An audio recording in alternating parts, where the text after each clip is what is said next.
Welcome, beautiful beings, change makers, and giants from around the world. We've got another great masterclass for you. We're going to give you a minute to tune in, so hang tight.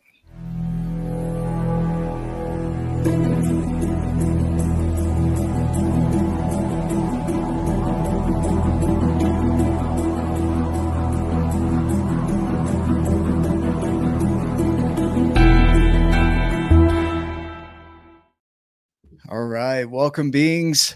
I don't even know what to call them, Rose. Do we call them beings? Humans? Human beings. Welcome, humans. I think we're all humans here. We're live for another masterclass on the TUB 24 event that's coming up in May in the UK in Birmingham. Before we dive into this, we've got another great guest today. But Rose, will you take us through any housekeeping? Of course. So I'm going to pop the links to the event that's taking place on the 25th and 26th of May, Saturday and Sunday in Birmingham. We have a number of different tickets available at different price points. And really, it's bringing to life the fact that you are a co-creator of this event. The event has no budget, it has no funding. So the tickets that have been sold to date are paying for the venue. And all the speakers are buying their own tickets, have bought their own tickets. All the members of the organization team have bought their tickets. So we're all contributing to creating this event. And really, it's all about you. And I have no doubt that that's what Martine will be speaking to a little bit today. The proceeds from the event, so any money that is raised that's not used to pay for the venue, is going to be going to the Birmingham Children's Hospital, the auditory unit, to support children, some of whom have been born deaf, to be able to hear some for the first time or to improve their hearing. So it's a noble cause. And we're really here to do this, to be of service to people who are looking to expand what's possible in their lives. And in that, create ripples for others. I'm going to finish there. Yeah, that's perfect. That's perfect. I just put the link in the comments. So if you guys can see that there, I'll pull that up real quick. But make sure you grab your tickets. So this will be an outstanding event. It'll be for you. So when you come to the event, this is going to be life changing for you in your own world. It will make a difference for the children. But primarily this is all about you. I think that's where the message comes from on the being movement is we're trying to get to the core of you.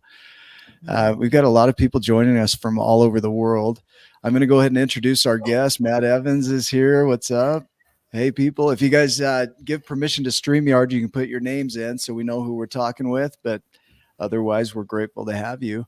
So, Rose, we'll put you to the back room here if that works. Thank you. All right. Thanks for joining us. And Martine, I'm going to go ahead and do a brief introduction for you. Today, we're honored to have Martine Canon. She's an acclaimed international speaker, a C-suite. She's C-suite too. She's sweet. She's a transformation coach and expert in organization development. Martine's unique journey through the corridors of power in multinational corporations has given her profound insights into the secret grace found in struggle. Her exceptional storytelling ability brings to light the untold wisdom from the boardrooms of global market leaders, discussing how challenges in leadership, culture, and performance can be transformative. Martine is more than just a coach. She is a beacon of inspiration, discussing how purpose-led business and the power of love can be the most significant renewable resources for high-performing teams. Her expertise in leading world-class executives and CEOs to uncover hidden value and potential is unparalleled. In our conversation today, we will uncover how Martine navigates the complexities of conflict resolution, ethical dilemmas, and issues impacting our world, all while guiding her clients from successful outcomes to achieving the beyond possible. So join us as we dive deep into the secret grace in struggle, a journey that promises to enlighten and transform our understanding of what it means to live what we call a giant life. Martine, welcome to the show. It's good to have you here. Oh, thank you so much. What a gracious introduction. I mean, I can't say how delighted I am to be here. People's comments coming in saying hello, lots of people I know and probably lots of people I don't know, but look forward to meeting. Yeah, beautiful. We're going to dive in. I think what I'd like to start with you is what it means to be. You know, if we can start there, what is that term? We use it pretty lightly now. What does that mean? It's something I've been studying for over 20 years now, and I would say for me, being is everything. It's a ground of existence. And when I say it's everything from the tables, the chairs, the buildings around us, and it's who we are. It's the background and the ground of who we are. Mm. We're in contact with being, we're in flow, we're expressing our highest potential. Life feels effortless, our hearts are open, our minds are clear. And when we get disconnected from being, life can feel significantly more difficult. So being is everything. It's a space of clarity. I mean, everything comes from that. It's even more than a space of clarity, because the mind can have clarity, but it's a heart in us that has the knowing. So I don't know if you've ever experienced that, when you know something to be true. You categorically know it to be true. You don't know it in your head to be true. You know it in your heart to be true, because you feel it. You feel the resonant truth in what somebody is saying. So being, when we're in contact with being, we're feeling the love. We're feeling the ground of being that we are. We're in connection with all of who we are. Yeah. Yeah. So if somebody were to read this book, right, this is where a lot of this originates from, this book, The Ultimate Coach. Why should they read that? What does that teach them about being? And then we're going to dive into your philosophies too. Yeah, So, sure. Yep. You know what, when I first, obviously written by Amy, and it's a book about Steve's life. That book is one person's journey towards discovering who they really are. And what I learned from Steve, when I first met him, I went over there and I did a Be With session with him, which is just a one-to-one session with him, where you spend a couple of hours with him. And in that first session, I thought, this isn't the greatest coach I've ever met. And my head, I'd heard all of these people talking about this, Steve Allison chap, and what a brilliant coach he was, and having written testimonials about how incredible he was. And I was like, he's not that good. But there was another part of me, my heart, which knew that that man was coming from a place inside of himself, which I didn't understand inside of myself. And that's what had me go and start having coaching with Steve. So it's one man's journey to discovering the true nature of who he really is. And through that transformational 2 years which I had with him, I discovered the same secret, that same part of myself that is the knowing that I am being. So if somebody picks up that book and you want to know who you really are, if you've ever wondered who you really are, or not felt that you're living and being all of who you really are, that book will tell you the stories of one man's journey towards discovering the answer to that. And I'll tell you categorically, when you discover who you are, you rest so deeply into an inner peace and a love and a grace and a beauty, and an experience for life, no matter what shows up, no matter what struggles reveal themselves. You know that everything's perfect. Why? Because you are. Yeah, let's dive into your journey, because you mentioned that word, that this is a book about his journey, and it's a sampling of what's possible for people, right? Exactly. And when somebody comes from the heart like that, from their being, from their core, their essence, life can't help but change. And so I want to look at, we chose the topic here, the hidden grace just and want to add struggle. something to that. It's like life can't help but change. It's because we get into the river and the flow of life. And most of the time when we're experiencing things as being tricky or hard, we've kind of fallen out of flow of life. And we start to take ourselves to be someone other than we're not. And being is being in the movement of our life, being in our true nature, connected to who we really are. Yeah. How does somebody do? Well, let's talk about you doing that. Let's go into your life as an example of that, because we have the book as a sampling, but what we're going to do today is your life is going to be a sampling of this. And, if we look at peace as really the goal is most of us want peace more than we want anything. We want that peace, and that peace comes from that knowingness of who we are. Yeah. And I would imagine in your life there may have been a time where you weren't in that peace. Is that accurate? That you Absolutely. had some struggles? Yeah. Okay. Do you want to pick that up and take it somewhere with it? More than one. I've Yeah. got the world record for moments in life of not being at peace and it being in profound struggle, and swimming upstream and not knowing what to do or how to do it. And I'd say, my journey, and Steve accompanied me on this, my biggest struggles that I had was to do with my personal health. Okay.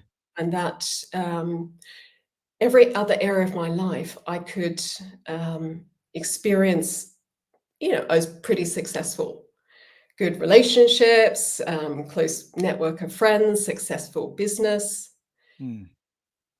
But the way in which I was going about it involved an enormous amount of effort or efforting. And what I couldn't do was effort my way to health.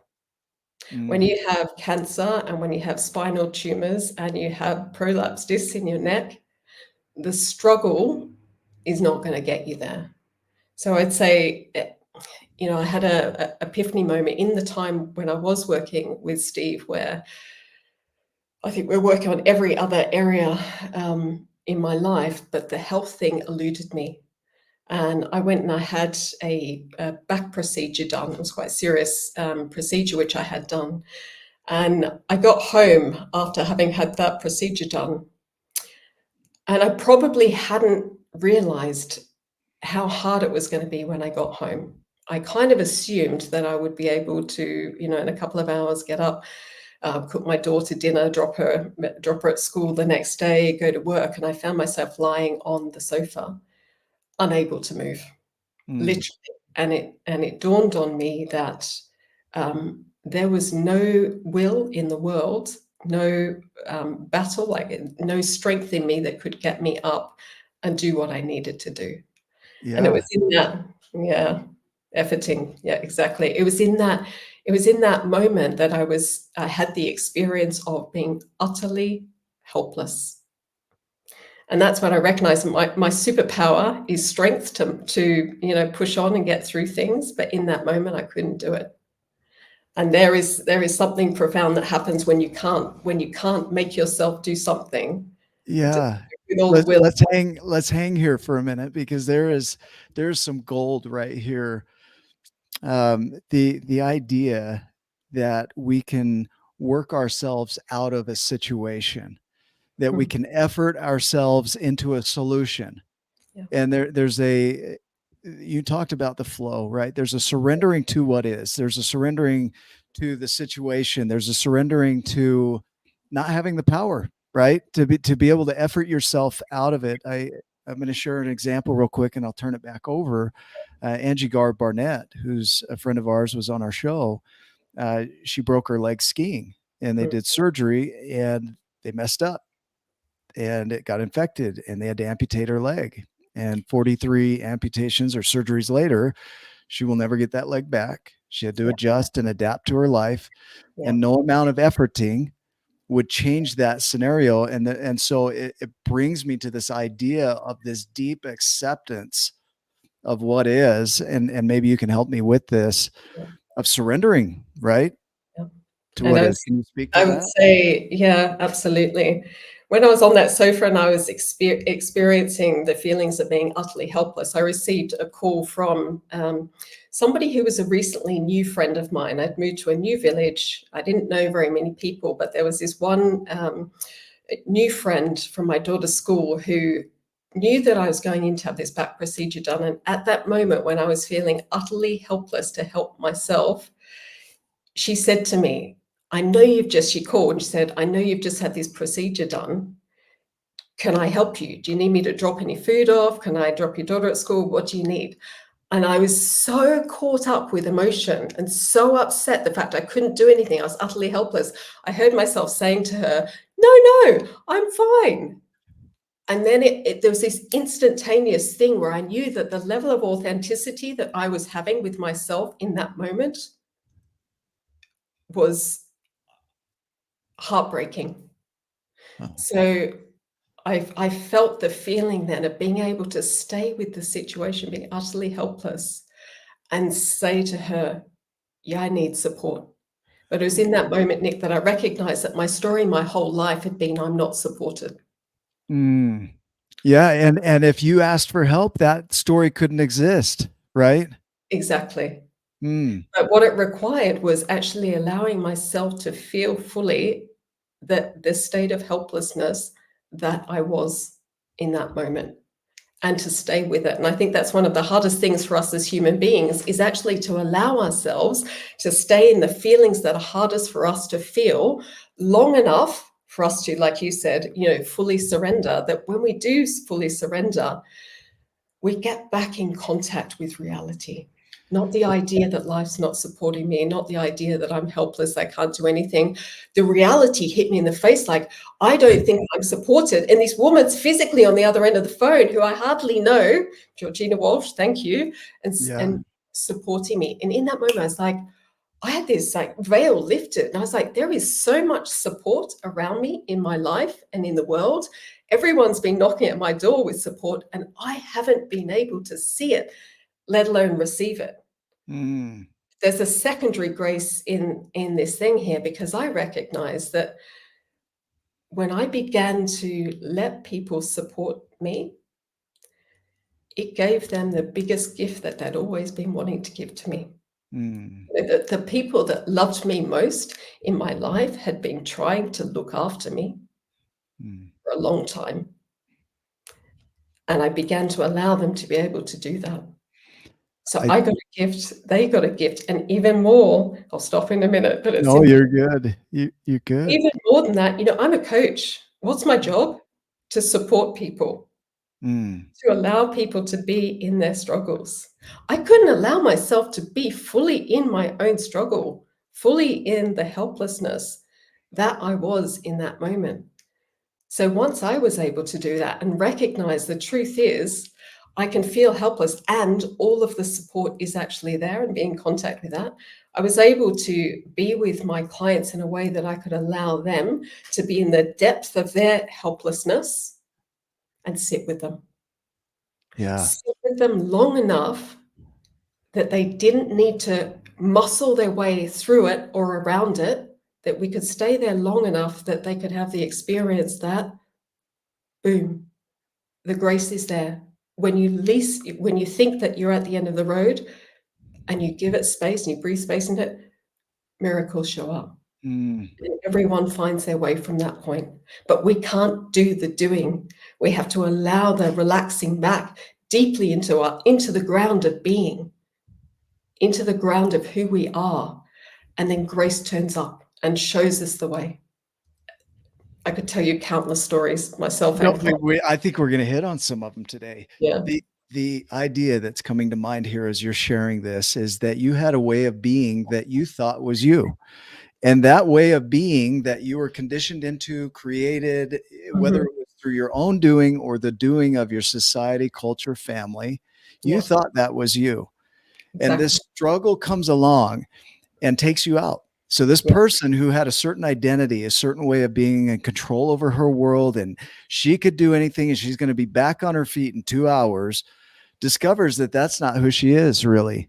Right. And this struggle opens up the grace. And I want you to define what you mean when you say grace, Yeah. right? It opens up the grace for you to learn that that's not who you were. So Yeah. your being was going to be developed. Is that accurate? Yeah. Being unfolds. Being unfolds us. Being is our soul. And ego psychology kind of proves this to us, that when we're newborn babies, we're in contact with the full experience of the ground of being. That's who we are. That's why we love babies. We love to, touch them and squeeze them and smell and look at them, because they are everything. They're all of it. And then, kind of as the mind comes online, it starts to have some ideas about things. And when we experience pain or hurt or struggle or suffering as a child, the mind comes online and it says, don't do that again. be this way, or this is going to happen. And those very ideas, you think of what an idea is, a thought form. An idea is not direct knowing. It's disconnected from the ground of being. So this Say universe, that again. Yeah. the Say that thought one more time. forms are ideas. They're ideas, and what they are is they're ideas about who we take ourselves to be. So they're ideas about a self-image or a self-identity of who we are, but they're never it, ever. Behind those ideas, and this is why I use the term grace, grace is the ground of being. It's everything. We are everything. You know, I used to think, who is this guy, Steve Hardison, when he talks about and he says, I am the universe. Everyone is. I will tell you, like, categorically, everyone is everything. It is only our thoughts that have us believe anything inconsistent with that. It's inconceivable how any of us are not utterly perfect, exactly as we are.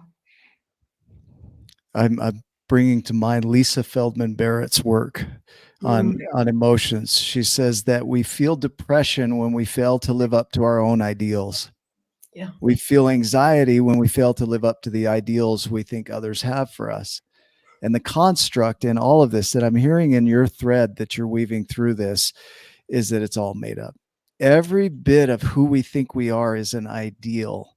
And it has nothing to do with our true beingness, like you would see with a child or an infant or a Steve Hardison who says, I am the universe.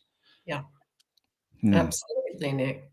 And what that, you know, if you really let that, you know, all the people that are listening here, if we really let that land with us, it means anything's possible. Anything. It's just your ideas might be inconsistent with that. So tie me into uncertainty, because you got into this space where you had a surgery that immobilized you, made you powerless, so that you could find your power. And you're facing the unknown. Well, to recognize that I am supported no matter what I do. But from that, it means so this thing of like, you know, I'm not supported in life resulted in me always proving to people that I could do everything on my own. I'm sure there's lots of people out there listening that have this same thing. Yeah, I can go it on my own. I'm super powerful. You know, I can do anything. But you're still moving between two things which are really low-grade vibrations. Either I can do it all myself or I'm not supported. And that was my life, moving between the pendulum of those two things. So when I got to the bottom of that, like landing in that beautiful, the grace of utter helplessness, to discover that the nature of like, I'm supported no matter what I do. Why? Because it's all around me. It's just I haven't seen it, because at some point in my life, that little infant in me had a feeling, pre-verbal feeling, that she wasn't supported. And her whole idea prevented her from seeing and experiencing supports everywhere. And, you know, once you recognize that, you get in the river of life of support. I can tell you, I had everything began flowing in. Money flowed in, you know, clients flowed in, friendships flowed in, everything flowed in, because I'm supported. You are only always supported. So the idea of grace, I think of the word gracias, right? Like the grace, the gratitude, the expression of, like you say, that reclamation of being, that returning to our worth and value is already established. It's like you take you, Martine, and you're this amazing, incredible, universal soul. You are that. And we put it into a body that is a lower vibration. It is heavier, right? And then we take that body and we put it into an even lower vibration by thinking of ourselves as limited. Yeah. So we take all of that and we bring it down and we condense it down to this really finite, heavy, low vibration of I'm not worthy of being served. I'm not worthy. Nobody supports me. And it brings you down even further. But you have this realization that that's not you. Yeah. Right? 100%. And you know what this has, I'm talking about health, but there's people I know who are joining the call today that, you know, are interested in business This applies in the same thing. And no matter what problems we're seeing out there, those problems live in here first. And I'll just share with you, if I may, a quick story about Yes, please. Yeah. about Danny. So Danny he's on the call. He's my partner, and Danny grew up in the north of England, one of 9 children. They didn't ask the question when they came home from school, "What's for dinner?" It was, "Is there any dinner?" So, very different circumstances to which I grew up in. Now, he's an entrepreneur. He started an incredible healthy snacking business just over a year ago now. And he was struggling with not being able to stay committed. And if there's any other entrepreneurs on the call right now, it's really hard before the world reflects back to you that you've got a great idea, that your product's wonderful. You're in it on your own. So he was in it on his own, wondering, why can I not stay committed? Why can I, not find my mojo, my commitment every single day for this venture? And we had a beautiful conversation over dinner, and I recognized there that he wasn't valuing the time and the energy and the effort that he was putting into this venture, because he was still coming from a place inside of himself that he had to prove his self-worth because of where he came from. So when we started to work on that, him being able to see that what would give his life meaning, not how would he make the business successful, what is it that would give his life meaning? And he confronted that thing of not being somebody who felt that they were valuable and trying to prove to the world through that business that he was. And we said, well, what if this business was a stage for you to make the contribution to the world that your life has set you up to do? So that business now has a mission that fuels every activity and every person involved, which is to feed 1 million kids a year. So can you see automatically how, and he feels his own value in that, because all of a sudden the context of this gives his life meaning. So before that, where he came from a place of lack of value, I haven't enough, I need to hide from people that I've come from this particular place with no food, to this is where I've come from. This is who I am, and I don't need to be limited by that. I can have that be the launch pad of my life, and I can let other people know that no other kid needs to be hungry. This is beautiful, because there's this thought that for us to overcome our conditioning, that we need to create conditions to overcome our conditioning. And then those conditions become the rule set that we think we have to follow to do something great. Yeah. So in his world, he's got to overcome, doesn't have to, but decides, I need to overcome this conditioning so that I can do something great. Yeah. Then we get stuck in that overcoming something rather than creating something, right? Right, exactly. Is that necessary? I would say, and this is where I see a lot of coaches out there trying to help clients be in the future place that they need to be. Yeah. My invitation to people, everyone who's listening, is be right where you are. Yeah. Be right where you are in this moment. And if you're struggling with something, a sense of self, a sense of identity, feel it. Feel it fully. Be in it fully. And and this is where you move from the idea about who you take yourself to be. So if there's shame, I feel ashamed of where I've come from. Then if I feel into the direct knowing of that via the shame, I discover who I really am. And that sounds kind of counterintuitive, but you move from the idea of who you are into the felt experience of the shame in the body. And when you stay with the shame in the body, you recognize, gosh, I'm not this idea that I had. And this feeling, whilst it might be really scary because I've tried to move away from being ashamed my whole life, now I'm landing right in the center of it. And it's okay to stay right here where I am. And this is what we're always doing. We're trying to strategize and find a way out of feeling the feelings that grace and guidance is asking us to feel, because it reveals to us, this is who you are. Yeah. You don't need to escape it. This is like the lessons are going to emerge right out of it, like, cracking open a nut. Your beauty is going to emerge right out of it. Yeah. There you go. There is no shame in that, because I just discovered the truth of who I am, and it's flipping beautiful. And that's what's happened with There's him and so many people. there's a book that I'm listening to called Change Your Mind by RJ Spina. Right. And he talks about going back to, wherever you are. We don't want to be where we are, but we are where we are. So no matter how much we want to not be where we are where we are. So you can't help but be where you are, right?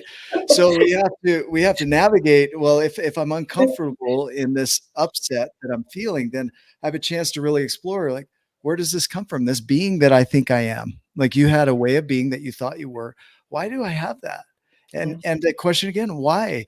And to go through the emotions, the thoughts, the actions, and the behaviors that we have around this way of being that we thought that's who we were.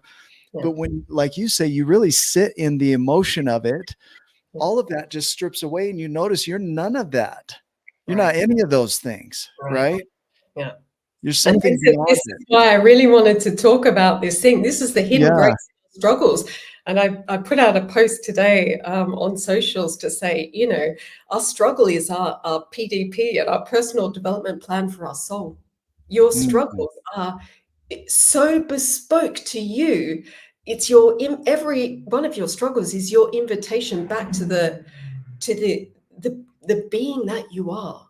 It's Mm. the things that you need. It's the things that you need to discover about yourself that are not the ideas that you have about who you take yourself to be. Mm. So if you're willing to take the big bold step to be with the feelings that you're there when your mind tells you who you are, and they're not like, I'm not confident, I'm not good enough, I'm Yeah. sick, I'm dying or whatever. If you got the courage to stay with those and to feel it, you reconnect your soul with the grounded being. And when we Mm. talk about the inner journey home, the possibility, it's for our soul to know itself fully. That's Mm. consciousness recognizing who it actually is, grounded in a human body in this lifetime. And when you become that, I love the distinction that when we help people, or we the distinction between serving and helping, right? Helping is a lower power, like they can't do it for themselves, and to fix things, it indicates that they're broken, but to serve indicates that they're whole, Yeah.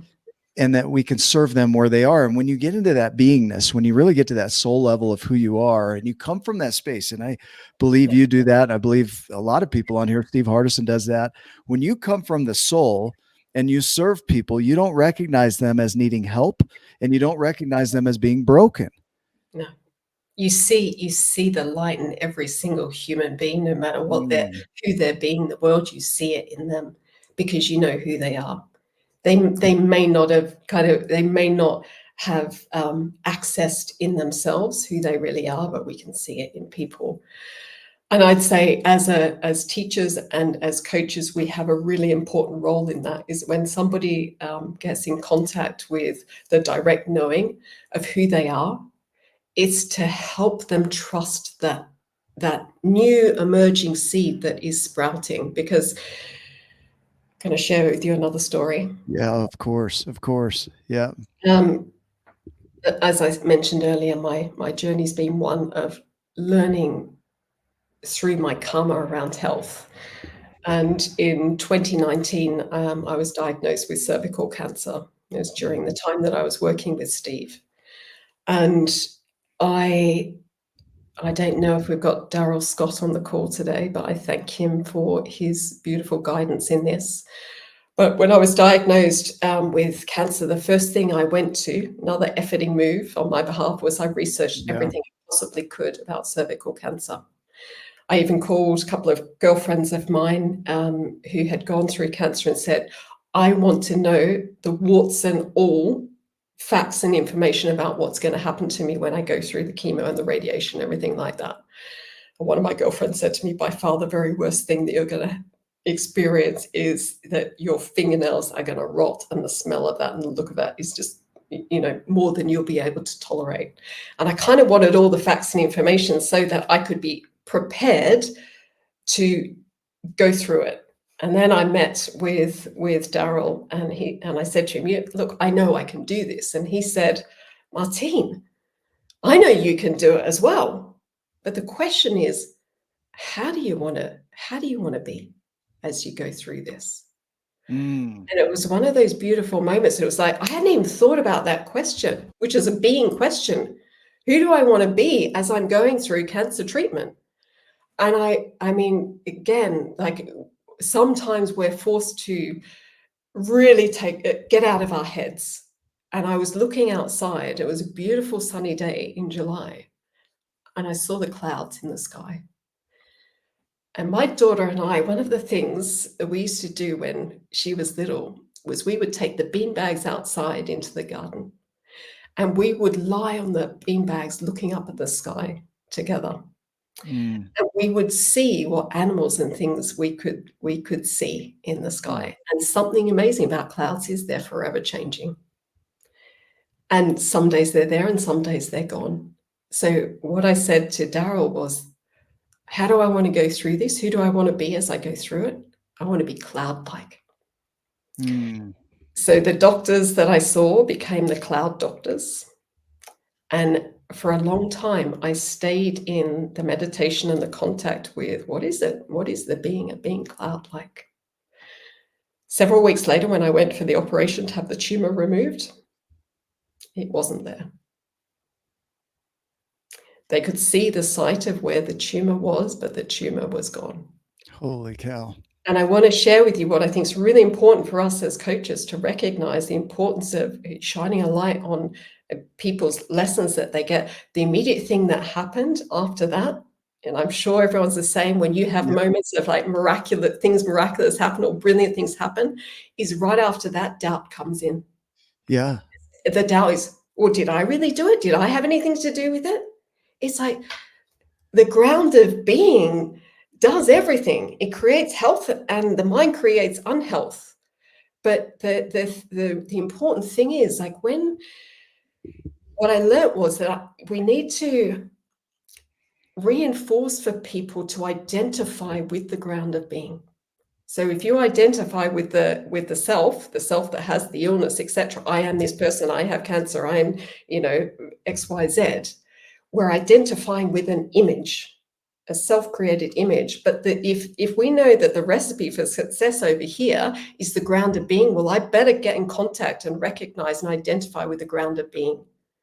So I spend a lot of time, and I know other people do as well, not paying so much attention to my mind, but what is it like to experience being as it's emerging right now? I want to highlight that. Yeah. As it's emerging, I think Richard Litvin said that your visions aren't where you're going, it's what's coming from you. Yeah. As it's emerging ties into that. It's an expression of what's coming from you. Some people have a hard time with affirmations of I am this. They don't see it yet. Yeah. But as an emergence, they could say, I am becoming, right? Exactly. I am becoming. Yeah. And it becomes an emergence and they put their faith and trust into that. Beautiful. Right? Beautiful. And there's two important things I think in that is one of it is like, what we inquire into expands. I inquired into cloud-like. How do I want to go about my life? In every way right now, I go about it cloud-like. I did go about it muscling through. I'm sure a lot of people out there are brilliant musclers through things. I certainly, and I still have the capacity to muscle when I choose to. But actually, as I began to inquire into, I am cloud-like, then the intelligence of the ground of being starts to inform my system of what that is. And that's a powerful metaphor to hold yourself as being cloud-like when you've got cancer. I like it. Yeah. Can I add to that a little bit? Yeah, it's an idea. Sure. The idea that what you can control is you as the gardener. If I use the garden as an analogy, what you can control is your health as a gardener. What you can control is planting the seed. What you can control is weeding the garden and nurturing the seeds, giving them water and nutrients as needed. The rest of it's going to come from the earth, the sky, whatnot. What you cannot control. You can't control the timing. and you Yeah. can't control the fruits. You don't know how many tomatoes that tomato plant's going to produce. Can you speak to that a little bit? Like we get stuck in this idea of efforting. Like I'm going to control even the amount of fruit that comes out of this thing and when it comes about. And in this case, you didn't have any of that. You clouded Yeah. essentially this judgment. Yeah.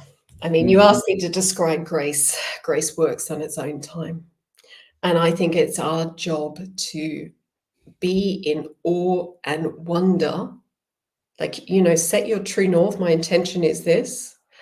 And then take your hands off the reins and be in a state of awe and wonder. And the reason why we want to be in awe and wonder, because then we can be with true nature, we can be with our being in a way that it can inform us.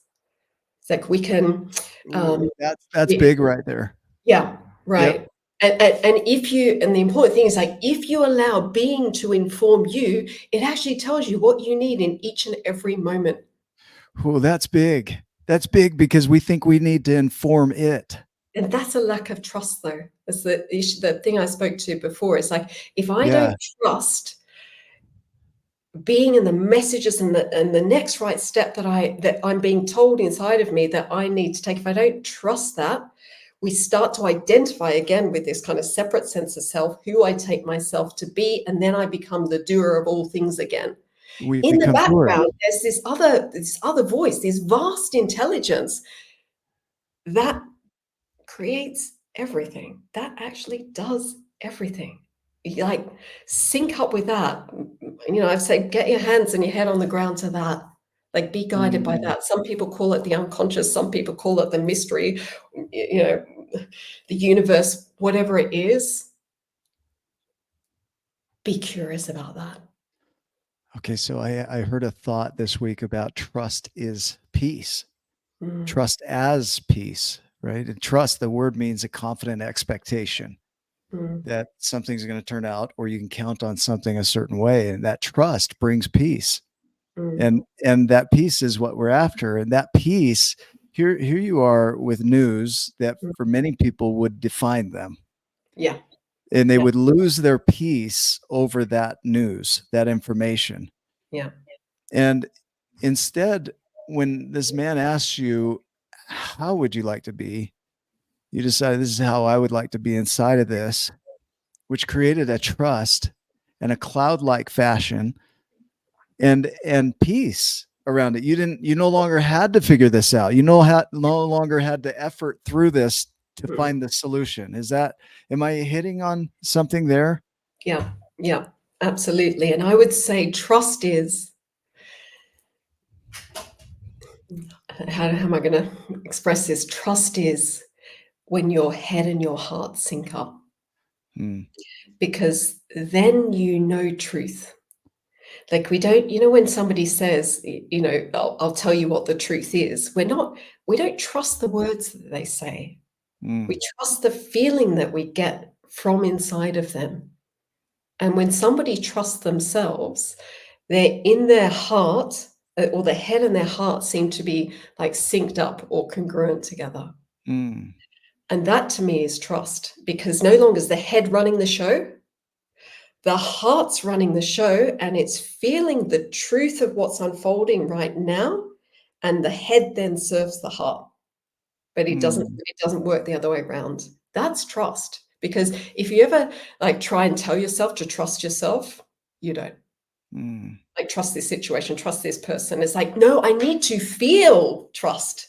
And when I feel it, the reason I feel it in my heart.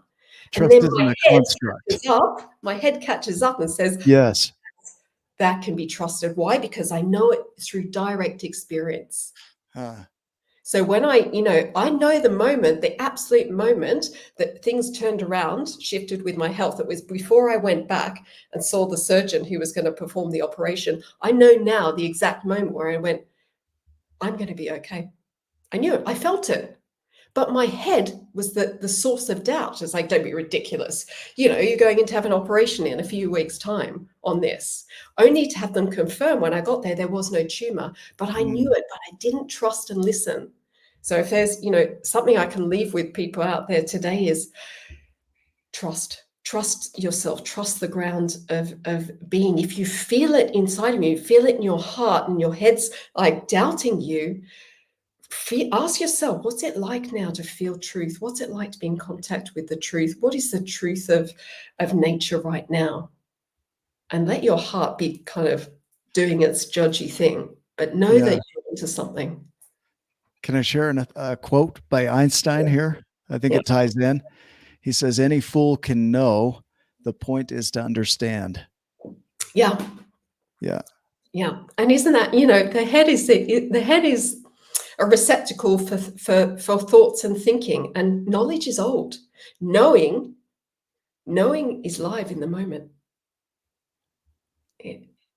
It's like, and this is the thing, the awe and the wonder. Can I be in the awe and the wonder of what I'm discovering, I'm knowing right now? This is like live, fresh knowing. And this isn't like when we get inspired by people, and we get inspired even by ourselves, because we're knowing something afresh for the first time. It's not because we've known something, we've read about it, we've digested it, we're pulling it out of this, You just got some knowledge in there, right? It's not that. Yeah. But the knowing. being wants to know itself, and the way it does it is through us. Can you see the beauty of a human life there? It's amazing. It only knows itself through us. What a gift.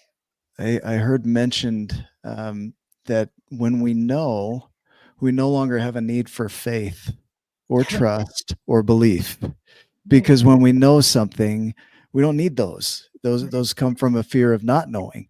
Yeah. Do you agree with that, or do you have a view around that? 100%. Yeah, we spend so much of our lives. I think our society and community is set up to kind of worship how much we know. It disconnects us again. It disconnects us from the mystery of what we don't know. That's what I'm interested in. Being with you right now is I get to know you right now. Yeah. And then I'm awake and I'm inspired and I'm excited. I'm not, scratching around in my office here trying to find, what had I planned to share.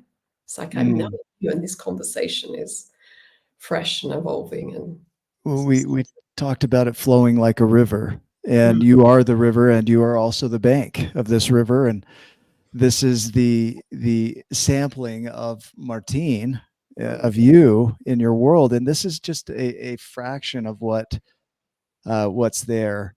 I look at these conversations as, and we all have them. My son taught me the word sondering, right? That every person that you meet has a life as complex as yours. And when we sonder, like what we're doing today, and we really get curious, there's no limit to what we can learn from another human. It's beautiful. Yeah, I learn from every single person that I have the grace and the blessing to be with. What a gift. I hear in your journey, when we look at the struggle, the grace and struggle, the hidden grace and struggle. And what I think struggle does is it humbles us. And that word humility means to be teachable. And that had you not had this struggle, you might not have been teachable at that point. It might have come somewhere else, but you wouldn't have been teachable at that point. And you would have carried on this dialogue in your mind, this creation that you are unsupported. Yeah. And that might have carried for years before you woke up to the idea. And that struggle was what woke you up to. That's not true. Not in the sense you're using it anyway. Does that make sense? 100%. And you know what? I think being knocks on our door, and it knocks on our door, and it knocks on our door, and it gets louder and louder and louder until we get to the threshold where we can't do it anymore. Not in the way we've been accustomed to doing it. And that's, I think, the greatest gift that we're going to get with our struggles. Like I'd say, great, bring them on. My struggles are my PDP plan of my soul to get back to knowing who I really am. So being humble is recognizing you've got it perfect right now. Whatever you need to learn in life is coming right to you. And life will knock you about if you're not willing to learn at some point, is my experience. I've got an off question here. Go on. If and this is out there a little bit, if you chose that for your experience before you ever got here, you decided I really want to learn this. No.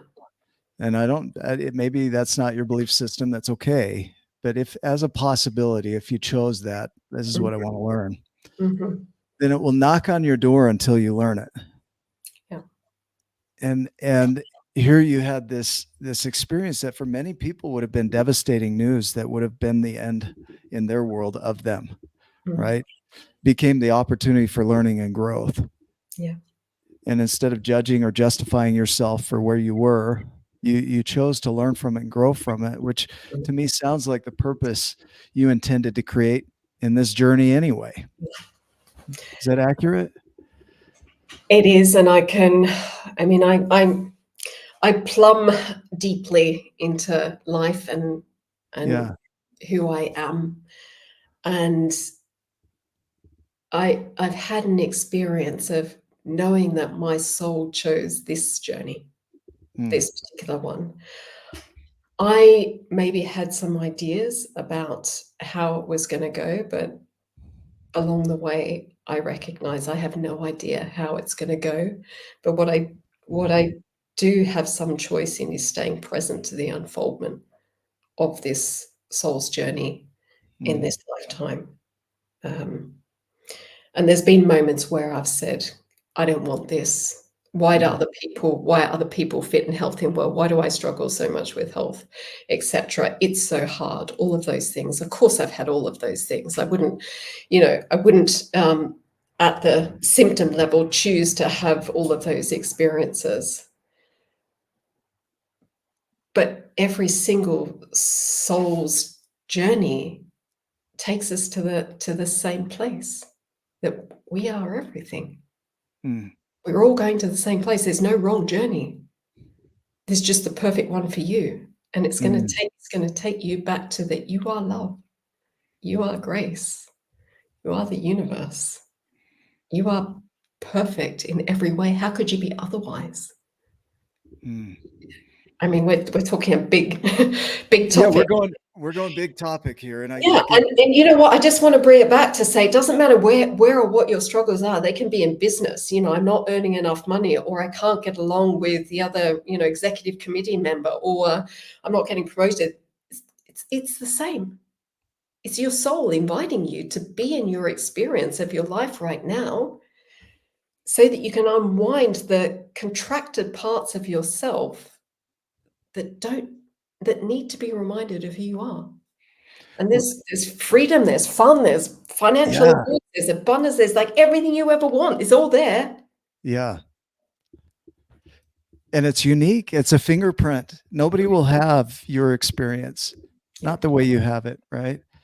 And it's only yours to experience. And the idea, we had Kit Volcano on our show, and he talked about what's perfect about this moment right now. No matter what it is, no matter how challenging it might seem, what's perfect, what's to be learned. And I think that's the opportunity. The grace in struggle is like you say it. I say uncertainty is how I look at that. But you look at it as the pure essence of being. That when you get into that struggle, your pure essence of being now becomes available to you, and everything is possible. Is that, am I saying that, or am I putting words in your mouth? That's right. And then there is also certainty in being, because how to say this? There's only uncertainty in the place when we're disconnected, because we don't know who we are. That's our greatest fear, that we don't know who we are, that we're not going to be able to do something when, but in the grounded being where you are everything, there is no uncertainty. The certainty comes from the being, not out here. Yeah. Is that it? If we're certain of one thing, like this is what I know from my own direct experience, it's like, I'm certain that I am being, Mm. and I know that I will, in moments of struggle, feel anything but whole and complete.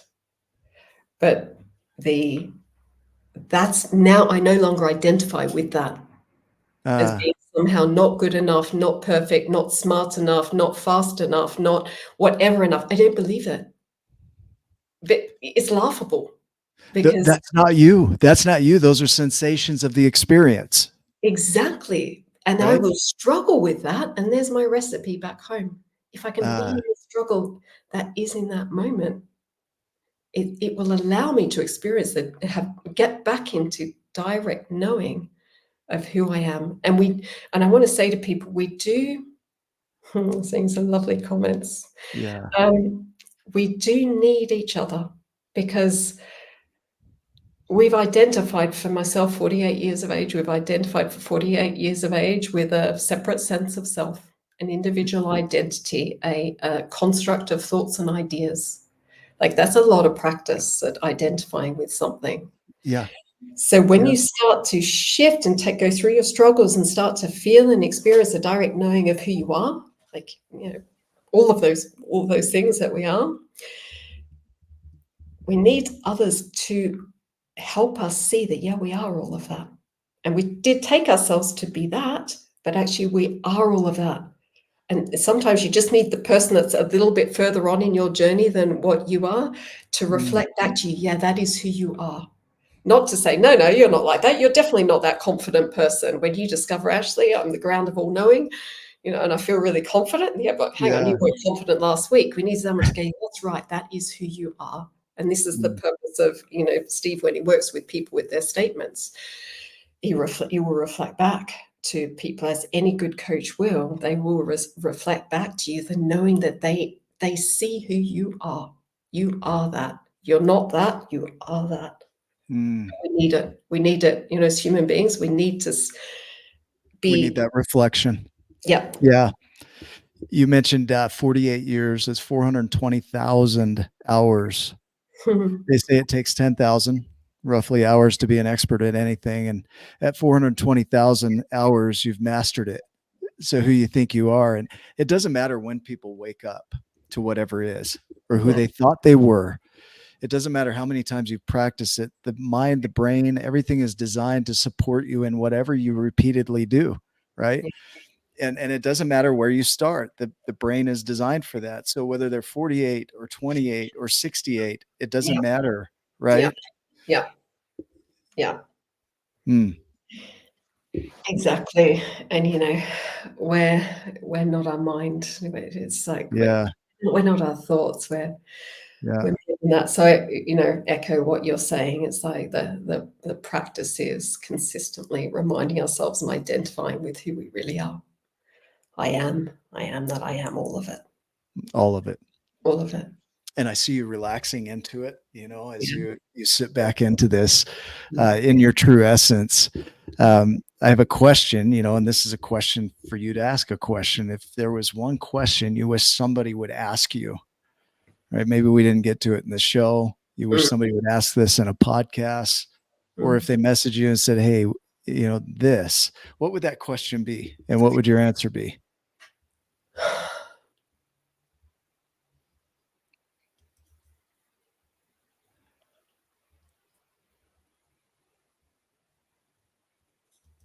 Good question. I think I would want somebody to say something along the lines of, is there anything that's not possible? And it would purely be so that I could be with them to help them recognize that anything for them is possible. It would just be that opportunity to be with any individual to help them see who they really are.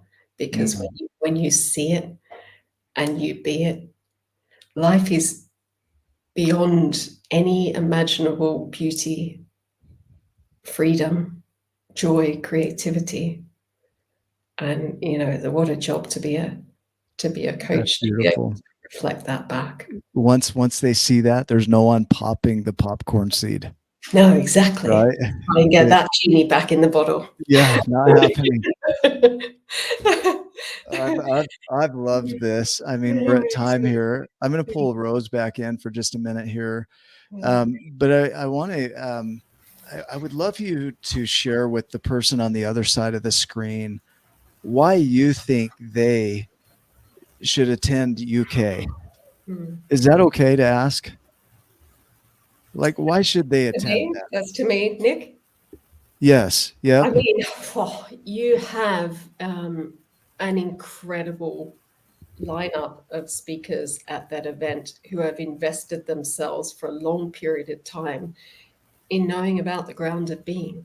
And each of us has a different view or facet or understanding that can be a gateway into any individual that comes there discovering and being more of who they really are. I mean, it's not to just overcome your struggles, it's to find out, who am I?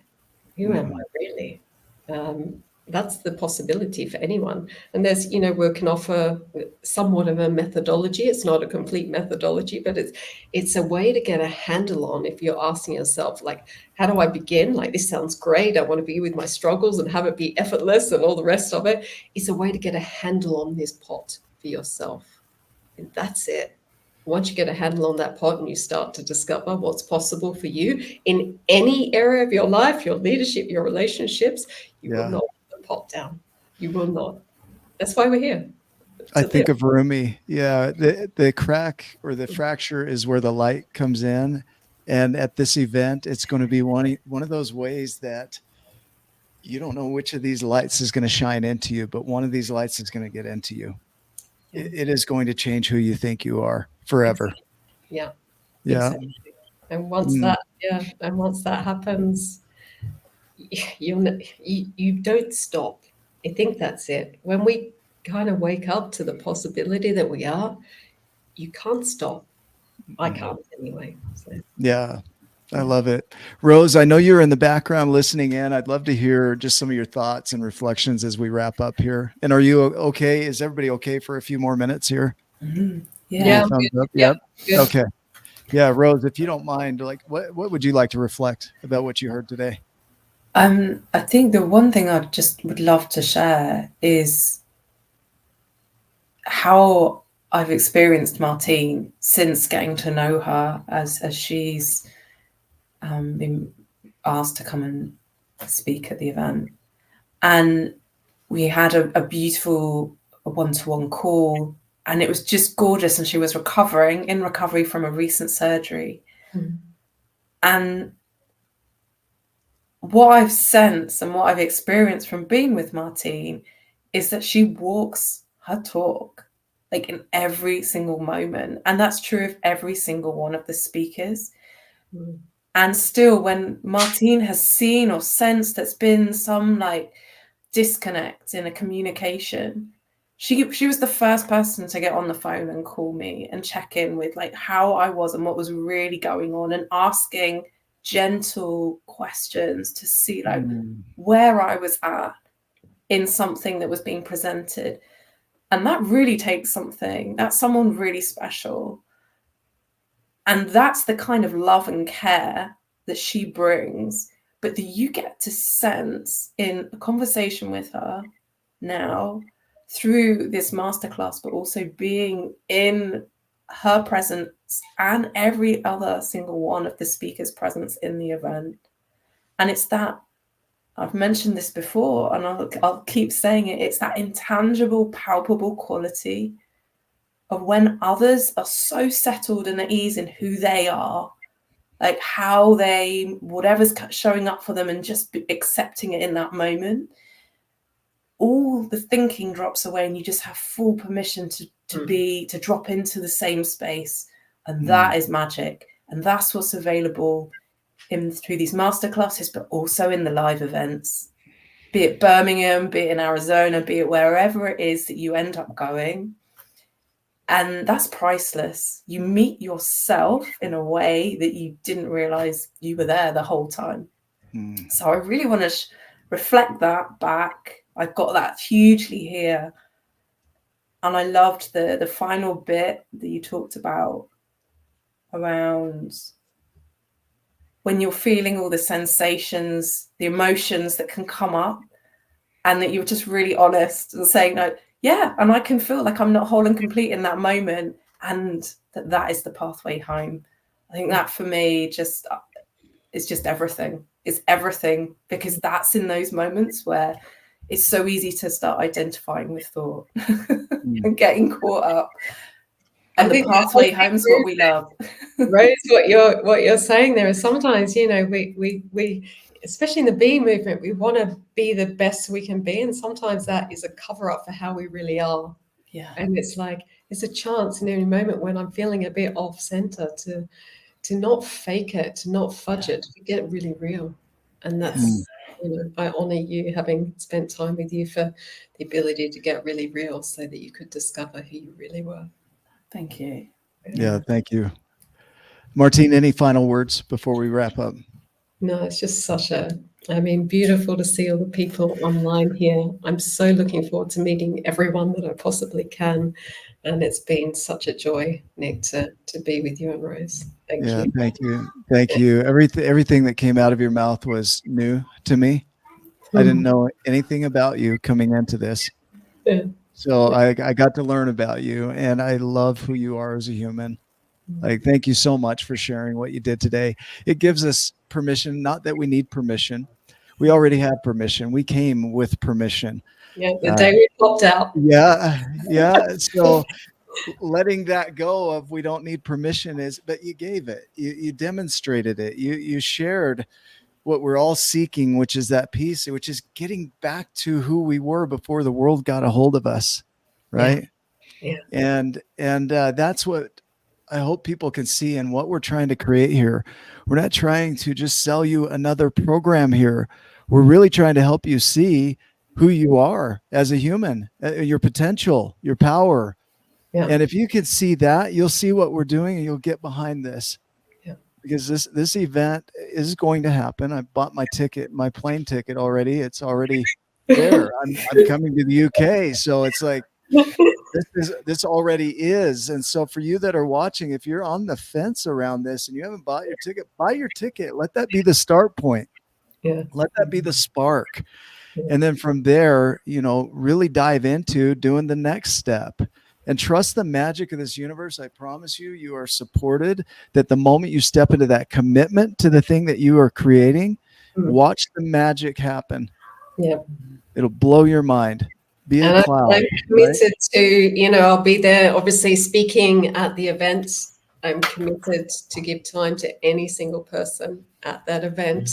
I'm pretty good at being quick with people, helping people quite quickly. My commitment is to be with everyone I possibly can in that time. I love it. To help serve their evolution. Yeah. Man, thank you. Thank you so much, Martine. You are a blessing to this world. Thank you for the work that you do. Thank you for your wisdom and your philosophies that you shared today and your views of the world. For everybody that's watching, you make these events possible. This came out of an idea from Matt Evans, just thinking, I'm going to host this event. Now we have these master classes. They will never be undone. This video will never be undone. And it all comes from that idea. And so for each of you that are watching, we couldn't do it without you. We can't do it without you. We are designed to work socially, collectively. And so help us fill this event. Go get your own ticket as a demonstration of your commitment to be there. And then reach out to somebody that you know would benefit from this message today and share this video with them and invite them to do the same thing. So we love you.